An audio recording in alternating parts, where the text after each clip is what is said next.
नमस्कार। आज हम बात करेंगे गीता के 11वें अध्याय के श्लोक क्रमांक 51, 52 एवं 53 के बारे में। अर्जुन उवाच दृष्टेवदं मानुषं रूपं तव सौम्यं जनार्दन इदानीमस्मि संवृत्तः सचेताः प्रकृतिं गतः। जब अर्जुन ने कृष्ण को उनके आदि रूप में देखा तो कहा, हे जनार्दन, आपके इस अतीव सुंदर मानवीय रूप को देखकर मैं अब स्थिर चित्त हूं और मैंने अपनी प्राकृत अवस्था प्राप्त कर ली।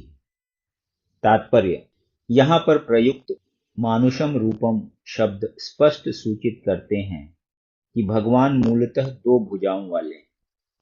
जो लोग कृष्ण को सामान्य व्यक्ति मानकर उनका उपहास करते हैं, उनको यहाँ पर भगवान की दिव्य प्रकृति से अनभिज्ञ बताया गया है। यदि कृष्ण सामान्य मनुष्य होते तो उनके लिए पहले विश्व रूप और फिर चतुर्भुज नारायण रूप दिखा पाना कैसे संभव हो पाता।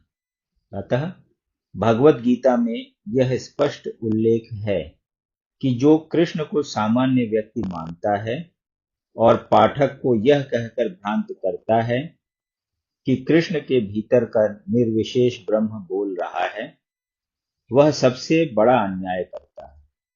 कृष्ण ने सचमुच अपने विश्व रूप को तथा चतुर्भुज विष्णु रूप को प्रदर्शित किया, तो फिर वे किस तरह सामान्य पुरुष हो सकते हैं।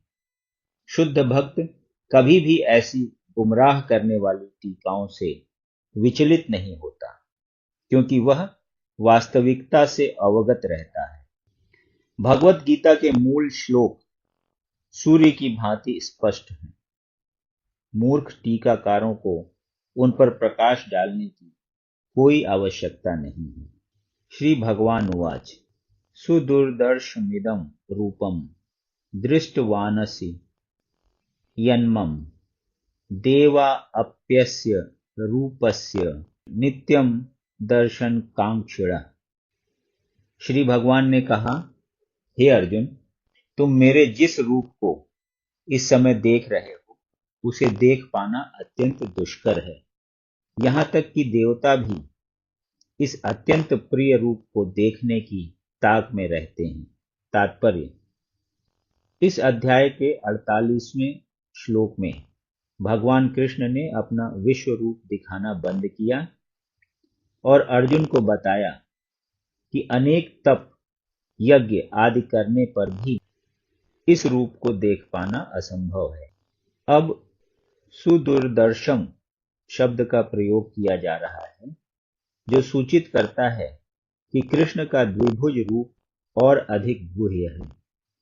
कोई तपस्या, वेदाध्ययन तथा दार्शनिक चिंतन आदि विभिन्न क्रियाओं के साथ थोड़ा सा भक्ति तत्व मिलाकर कृष्ण के विश्व रूप का दर्शन संभवतः कर सकते, लेकिन भक्ति तत्व के बिना यह संभव नहीं है।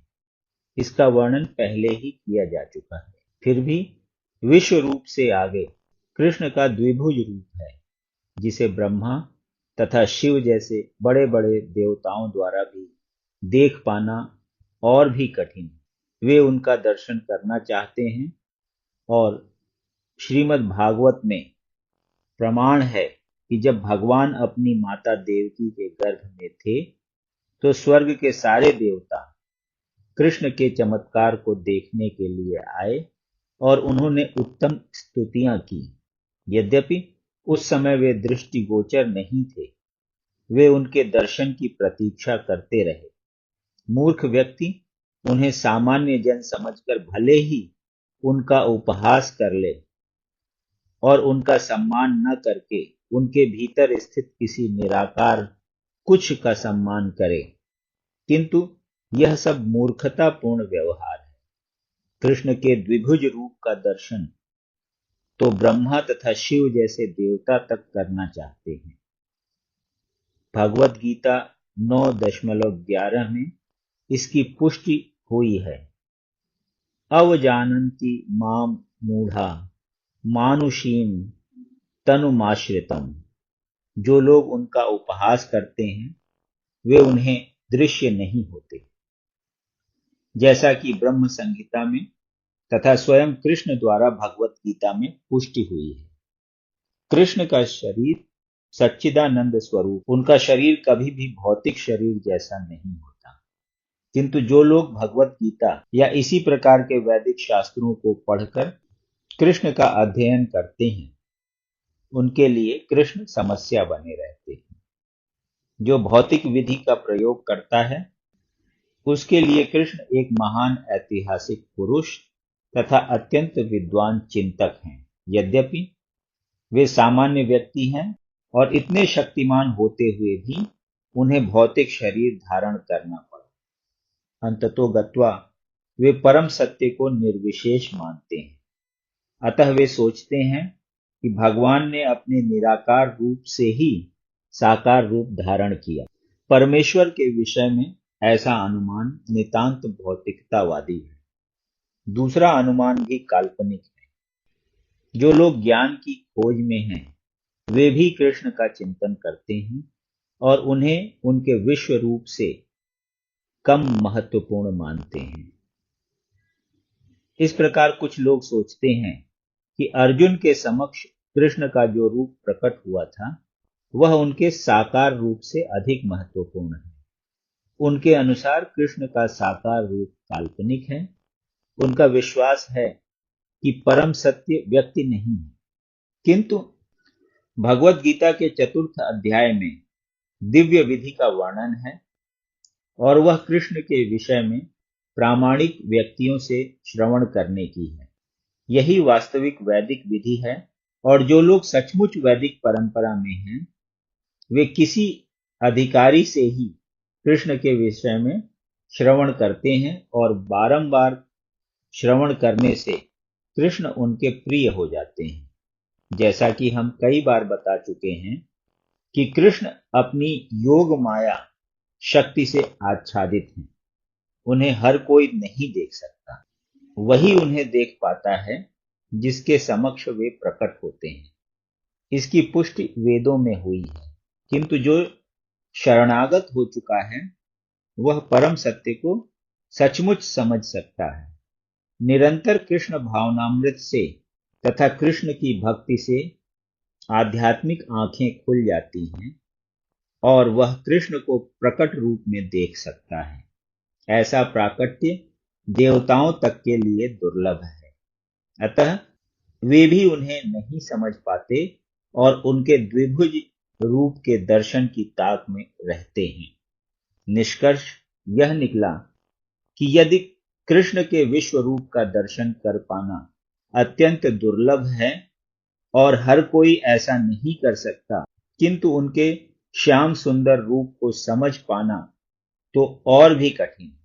नाहम वेदैर्न तपसा न दानेन न चेज्यया शक्य एवं विधो द्रष्टुम दृष्टवानस माम यथा।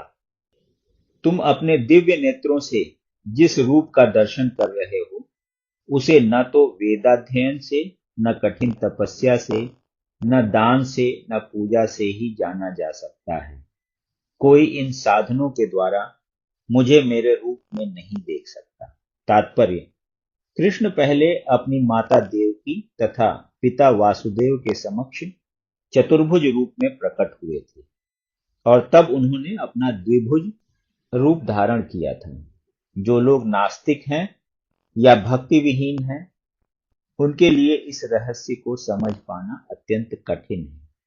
जिन विद्वानों ने केवल व्याकरण विधि से या कोरी शैक्षिक योग्यताओं के आधार पर वैदिक साहित्य का अध्ययन किया है वे कृष्ण को नहीं समझ सकते। न ही वे लोग कृष्ण को समझ सकेंगे जो औपचारिक पूजा करने के लिए मंदिर जाते हैं। वे भले ही वहां जाते रहें, वे कृष्ण के असली रूप को नहीं समझ सकेंगे। कृष्ण को तो केवल भक्ति मार्ग से समझा जा सकता है, जैसा कि कृष्ण ने स्वयं अगले श्लोक में बताया है। यदि आपको ये वीडियो पसंद आया तो इसे लाइक करें और ऐसे ही अन्य वीडियोस को सुनने के लिए इस चैनल को सब्सक्राइब करें। धन्यवाद।